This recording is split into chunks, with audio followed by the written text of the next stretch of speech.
Hello students, welcome to all of you on my YouTube channel Shukla and company. Students, आज हम आपका MJQP entrance exam के counselling के updates के बारे में आपको जानकारी देने वाले हैं। अब हम कहें कि आपके फिजिकल वेरिफिकेशन मीन्स डॉक्यूमेंट्स का ऑफलाइन वेरिफिकेशन का टाइम आ चुका है। क्या क्या चीज़ें इस समय इम्पॉर्टेंट हैं, क्या नोटिफिकेशन आया है, एक एक चीज़ पे मैं आपको डिटेल में जानकारी देने वाला हूँ। आप वीडियो को पूरा लास्ट तक देखिएगा। अगर चैनल पे नए होंगे तो आप चैनल को ज़रूर सब्सक्राइब कर लीजिए ताकि आपको हर रिलेवेंट इन्फॉर्मेशन काउंसलिंग से रिलेटेड यहाँ पे मिलता रहे। सबसे पहले बात करते हैं, जब आपका फिज़िकल वेरिफिकेशन होने वाला है उसमें क्या क्या रूल्स आपको फॉलो करना है। देखिए, ये रूल्स बहुत ही ज़्यादा ज़रूरी हैं कि आप जानते रहें, अदरवाइज़ आपको यहाँ विद्यापीठ एंट्रेंस एग्ज़ाम में मैंने बताया है काउंसलिंग में सेकंड चांस नहीं मिलता है। और ये चीज़ रूल्स जो आपको अभी मैं बताने वाला हूँ उसमें क्लियरली मेंशन भी किया गया है।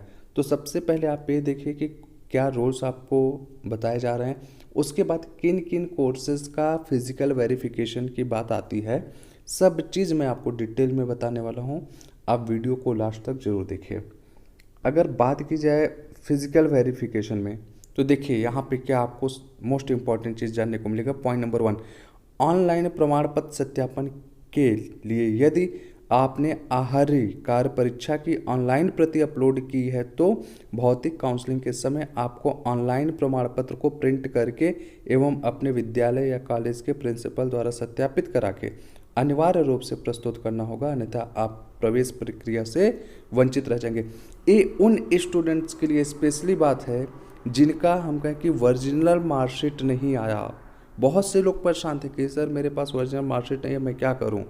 तो ऐसे में आप लोग को बताया गया था डिजी लॉकर से या आप जो ऑनलाइन वे में मार्कशीट आपका है उसको अपलोड करिए। अब यहाँ पे आपको क्लियर किया गया है कि आप उस ऑनलाइन का प्रिंट आउट निकालिए, अपने स्कूल या आप कॉलेज से वहाँ के प्रिंसिपल से आप साइन वगैरह करा लीजिए। उसको वेरिफिकेशन के लिए जब जाएंगे तो उससे वैलिड माना जाएगा। अगर आपके पास ओरिजिनल नहीं है तो आप लोग इस चीज़ पे बहुत ज़्यादा ध्यान देने की ज़रूरत है। ठीक, बढ़ते हैं नेक्स्ट पॉइंट पे। देखिए पॉइंट नंबर 2 जो कि मैंने पहले भी बताया था, रिजर्वेशन से रिलेटेड।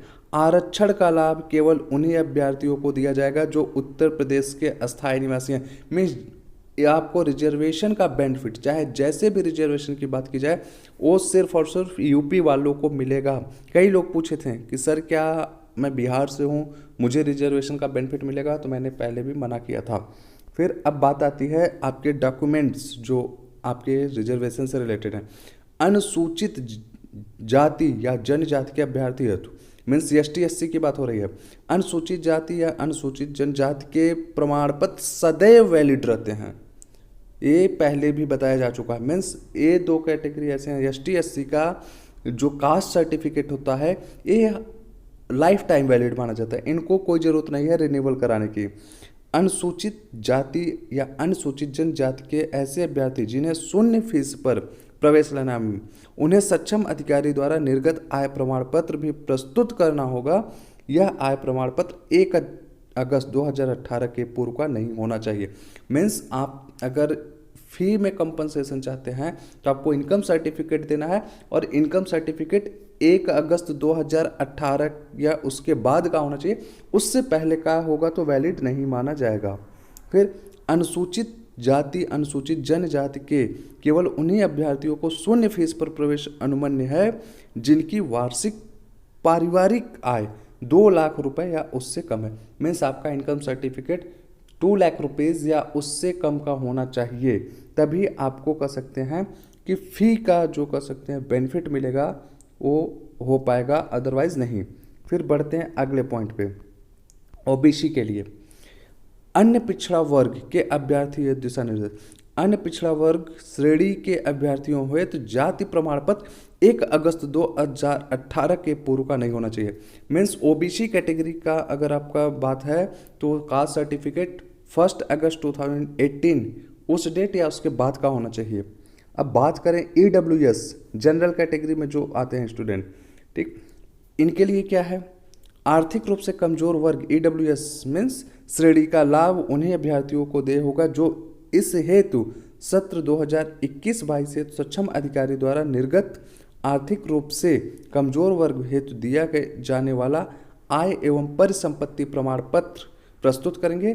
इस वर्ग हेतु 1 अप्रैल 2021 या उसके बाद का ही प्रमाण पत्र मान होगा। मीन्स EWS सर्टिफिकेट 1 अप्रैल 2021 या उसके बाद का ही आपका वैलिड रहेगा, उसके पहले का नहीं। फिर आगे, ऐसे विवाहित महिला अभ्यर्थी जिन्होंने आरक्षित संवर्ग हेतु आवेदन किया है, उन्हें जाति प्रमाण पत्र पिता के जाति के अनुसार तथा आय प्रमाण पत्र व निवास प्रमाण पत्र पति के नाम के अनुसार प्रस्तुत करना होगा। मीन्स मैरिड वुमेन की बात हो रही है, फीमेल के, कि अगर उन जो विवाहित लोग हैं, मैरिड वुमेन हैं, उनका इनकम की बात की जाए, ठीक है, और निवास की बात की जाए। Means caste certificate, residential certificate ये हस्बैंड के अकॉर्डिंग चलेगा, सॉरी कास्ट आपका फादर के अकॉर्डिंग चलेगा। Income certificate and residential certificate ये आपका हस्बैंड के अकॉर्डिंग चलेगा, ठीक। प्रवेश श्रेणीवार मेरिट के आधार पर ही लिया जाएगा। भौतिक काउंसलिंग हेतु निर्धारित सीट से दुगने अभ्यर्थियों को मैसेज भेजा गया। देखिए अब यहाँ पे जो फिजिकल वेरिफिकेशन हो रहा है, यहाँ पे ध्यान दीजिएगा, जितनी भी आपकी नंबर ऑफ सीट्स हैं उसके दोगुने के लोगों को मैसेज जा रहा है या उसके दोगुने के लोगों को बुलाया गया है। आपको डॉक्यूमेंट्स अपलोड करने के लिए 4 गुना अपलोड कराया गया है। लेकिन अब मैंने पहले बताया था, इसका प्रोसेस जो है स्टेप बाय स्टेप चलेगा। पहले दोगुने लोगों को मैसेज जाएगा, उनको बुलाया जाएगा, उनको फी सबमिट करने का ऑप्शन दिया जाएगा। अगर लोग यहाँ से सभी लोगों ने फी नहीं सबमिट किया, कुछ सीटें खाली बची, फिर बचे हुए लोगों को SMS जाएगा फिजिकल वेरिफिकेशन के लिए। प्रवेश परीक्षा हेतु ऑनलाइन परीक्षा आवेदन पत्र में क्लेम किए गए भारांक तथा आरक्षण से संबंधित भौतिक प्रमाण पत्रों में विसंगति पाए जाने की स्थिति में उक्त लाभ नहीं दिया जाएगा। मीन्स अगर आपने किसी भी प्रकार का वेटेज क्लेम किया है, अगर उससे रिलेटेड सर्टिफिकेट में कोई भी कह सकते हैं कि खामियां मिली, तो आपको वो वेटेज नहीं मिलेगा, आपकी काउंसलिंग जनरल पे हो जाएगी, ठीक। भौतिक काउंसलिंग के पश्चात चयनित अभ्यर्थी निर्धारित तिथि तक ऑनलाइन पेमेंट गेटवे के माध्यम से भुगतान कर सकेगा। मीन्स जब आपका फिजिकल वेरिफिकेशन हो जाएगा, फिर आपका पेमेंट के लिए भी आपको बताया जाएगा, मैसेज आएगा, उसका भी लिस्ट जारी किया जाएगा और वहाँ पे आपको टाइम दिया जाएगा कितने दिन में आपको पेमेंट करना है। उस टाइम के बीच में आपको पेमेंट कर देना है। अगर आप पेमेंट नहीं करेंगे तब भी कह सकते हैं कि आपका काउंसलिंग कंप्लीट नहीं माना जाएगा और आपका एडमिशन नहीं हो पाएगा। देखिए आगे क्लियर किया गया है, निर्धारित तिथि तक शुल्क जमा न कर पाने की स्थिति में अभ्यर्थी की सीट उसके नीचे के मेरिट के आहार अभ्यर्थी को दी जाएगी। किसी भी दशा में शुल्क जमा करने की तिथि विस्तारित नहीं की जाएगी। एक चीज़ एकदम क्लियर कर दिया गया है। देखिए डॉक्यूमेंट्स अपलोड में आपका डेट बढ़ाया गया था, लेकिन पेमेंट में आपका डेट नहीं बढ़ेगा, अदरवाइज काउंसलिंग प्रोसीजर बहुत लंबा खिंच जाएगा, ठीक। तो यहाँ पे अगर आप किसी भी तरीके से पेमेंट करने से चूक गए तो आपके बाद वाले स्टूडेंट को पेमेंट का ऑप्शन दिया जाएगा, आपको दोबारा मौका नहीं मिलेगा। शुल्क जमा करने के पश्चात प्रवेशार्थी प्रवेश शुल्क रसीद के साथ अपने प्रवेश अनुमति पत्र की 2 प्रति प्रिंट करेंगे। मीन्स आपको वहाँ से ऑनलाइन वेट में मिलेगा कि आपका फाइनल हो रहा है एडमिशन, तो उसके लिए आप 2 प्रिंट आउट निकालेंगे। उसे क्या करेंगे, कुलशासक प्रपत्र संबंधित ऑनलाइन आवेदन पत्र भर के उसे भी प्रिंट करेंगे। वहाँ पे आपको और एक फॉर्म मिलेगा, उसे भी आप फिल करेंगे, उसका प्रिंट आउट निकालेंगे, ठीक। अब क्या करना होगा कि प्रवेश अनुमति पत्र की विश्वविद्यालय प्रति, मूल प्रमाण पत्रों की 2 प्रति के साथ संबंधित संकाय विभाग या संस्थान में तथा कुलशासक प्रपत्र का आवेदन पत्र कुलशासक कार्यालय में अवश्य जमा करेंगे, अन्यथा उनका प्रवेश मान्य नहीं होगा। मीन्स ये जो प्रिंट आउट आप निकालेंगे अपने फैकल्टी में, और साथ ही साथ आप कह सकते हैं कि कंट्रोलर ऑफ एग्जामिनेशन डिपार्टमेंट में, वहाँ पे दोनों जगह पे जमा करेंगे। फिर प्रवेश के बाद भी यदि किसी भी स्तर पर मूल प्रमाण पत्रों में कोई भी संगति पाई गई तो अभ्यर्थी का प्रवेश निरस्त कर दिया जाएगा एवं निरस्त होने की दशा में फीस जब्त कर ली जाएगी।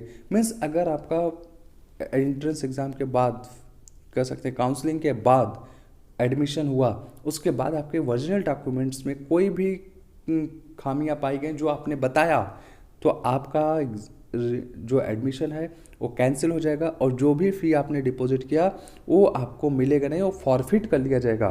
ठीक, आगे प्रवेश अनुमति पत्र के साथ स्नातक के प्रवेशार्थियों को टीसी, स्नाकोत्तर के अभ्यर्थी माइग्रेशन प्रमाण पत्र एवं एंटी रैगिंग वचन पत्र संबंधित संकाय या विभाग या संस्थान में जमा करेंगे। ये एंटी रैगिंग आपको कहें तो विद्यापीठ के बाहर वहाँ विद्यार्थी का एक कह सकते हैं कि बुक स्टॉल है, वहाँ पे मिल जाएगा, या आप किसी भी एडवोकेट से बनवा सकते हैं, ये चीज़ें आपको मिल जाएंगी, या आपको ऑनलाइन में भी अवेलेबल हो जाएगा एंटी रैगिंग का फॉर्म, वो आपको फिल करके जमा करना होगा। ठीक, अब बात करते हैं किन किन कोर्सेज के लिस्ट आए हैं फिजिकल वेरिफिकेशन के लिए। देखिए, B music, BFA, BSc textile and handloom, BA honours, फिर कन्नड़ रेगुलर 2 इयर्स कोर्स जो है इसके, फिर आगे बात की डिप्लोमा इन कर्मकांड, फिर diploma in drama 1 year self financed, diploma in vocal science self financed, certificate course in yoga for wellness, फिर BA LLB, BSc honours agriculture. इतने कोर्सेज ऐसे हैं जिनका हम कहें कि लिस्ट आया है, मीन्स इसमें जो आपको ग्रीन कलर में दिख रहा है व्यू लिस्ट, तो आप इसे ओपन करेंगे तो आपको नेम ऑफ स्टूडेंट दिख जाएगा जिनको फिजिकल वेरिफिकेशन के लिए बुलाया गया है रिलेटेड फैकल्टी में। तो आप लोग यहाँ पे आप अपना नाम देखिए, इस लिस्ट को देखिए, आपको लिंक वीडियो के डिस्क्रिप्शन में मैं दे देता हूँ जहाँ से आप डायरेक्ट भी इस लिस्ट को देख सकते हैं। आप नाम देखिए, जिस डेट पे आपको बुलाया जा रहा है आप उस डेट पे जाइए, अपना फिजिकल वेरिफिकेशन कराइए।